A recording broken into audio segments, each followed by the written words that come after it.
नमस्कार पटनायक्स किचन को आपण मानंकु बहुत बहुत स्वागत। आज मु आपण मानक सहित शेयर करी क्षीर पोड़पिठार रेसिपी। एही पोड़पिठा देखिबाकू जेतिकी सुंदर खाइबाकू मध्य बहुत ही टेस्टी। एही रजरे आपण माने निहाती एही पोड़पिठा को बनांतु। आशा करुछि रेसिपीटी बहुत भलो लागिबो।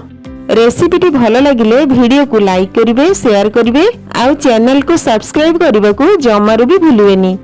चलंतु स्टार्ट करिबा आजिर रेसिपी।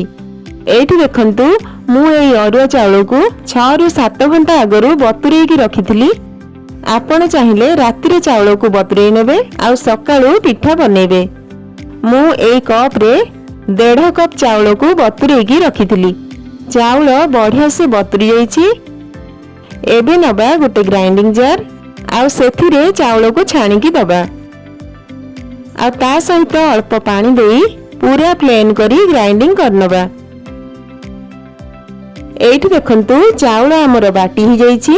याकू साइड रे रखी की गैस रे गोटे कड़ाई बसेबा।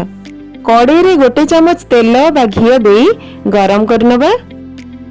तापर सेथिरे दबा किछि कटा नडिया आउ किछि कटा काजू।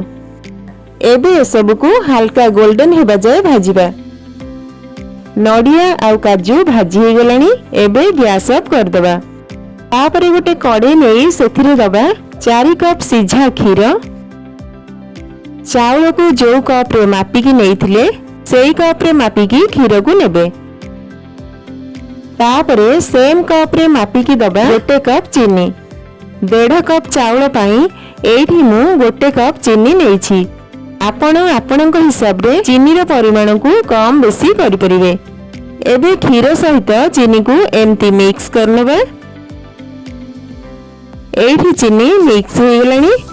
एबे एथरे ऐड करबा ग्राइंडिंग करी रखिथिबा चावल रो बैटर को।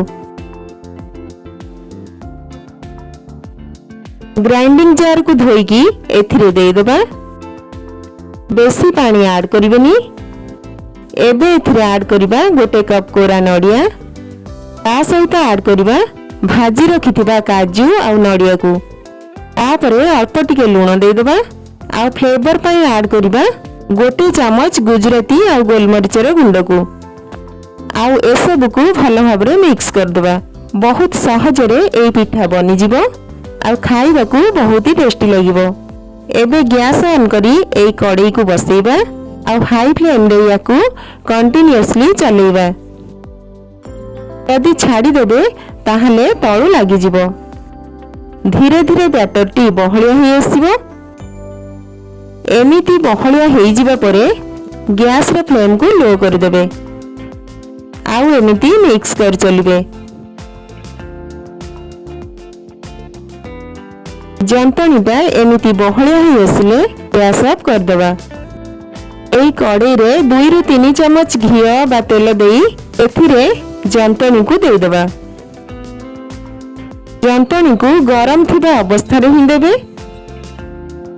आ जंतणी को देई सरिबा परे पानी हाथ रे ऊपरु साइज कर नेबे। तापरे भजा काजू आ नडिया को ऊपर देई आमे सजै नबा। एबे अल्प टिके तेल ऊपर देई लीड द्वारा कवर कर देबा। आउ लीड रे थिबा होल को मध्य बंद कर देबा। आउ याकू लो फ्लेम रे 45 मिनिट पर्यंत बसेबा। पिठार साइज ऊपर डिपेंड करे पिठाटी हेबाकू केते टाइम लागिवो। 45 मिनिट परे देखंतु पिठाटी हमर हे गेलानी। हाथ रे छुले ड्राई लागुछि। साइड रे मध्य हल्का गोल्डन कलर आसी जाईछि। आ माने जानिबे जे पिठाटी हमर हे जाईछि। एबे पिठा को 10 रु 15 मिनिट पाई ठंडा हेबा को छाड़ी देबा। पिठाटी ठंडा हे जिबा परे कड़ाई ऊपर गोटे प्लेट रखी की पिठाटी को ओलटाई देबा। देखंतु पिठार कलर केते बढ़िया आसीछि। पिठाटी ठंडा हेबा परे ही ओलटाइबे नहेले पिठाटी भांगी जाई परे। पिठार आरपट लाल करिबा पाई कड़ाई रे अल्प टिके तेल बा घियो देकी 5 मिनिट पाई बसई देबा।